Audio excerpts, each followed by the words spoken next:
Hello ଦର୍ଶକ ବନ୍ଧୁ, କେଦାରଗୌରୀ ସିରିଏଲରେ ଦେଖିବାକୁ ପାଇବେ ଆଜି ବୀଣାର ହାଲତ ପୁରା ଖରାପ ହୋଇଯାଇଥିବ।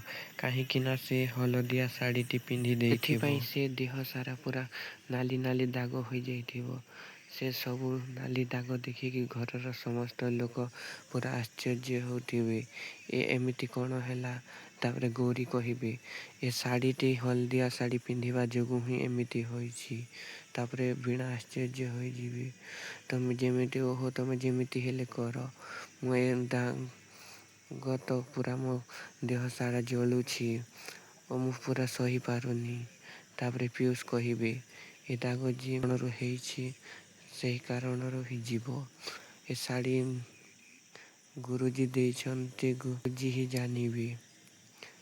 ତାପରେ ଗୁରୁଜୀଙ୍କୁ କଲ୍ କରିବେ ଓ ପଚାରିବେ। ସେ ହଁ ପଚାରି ସାରିବା ପରେ ସେ ବୀଣା ଓ ଘର ଲୋକଙ୍କୁ କହିବେ ଏ ଦାଗ ସବୁ ଛୁଆମାନଙ୍କ ଦ୍ୱାରା ହିଁ ହେଇଛି ଓ ଛୁଆମାନଙ୍କ ଦ୍ୱାରା ହିଁ ଯିବ।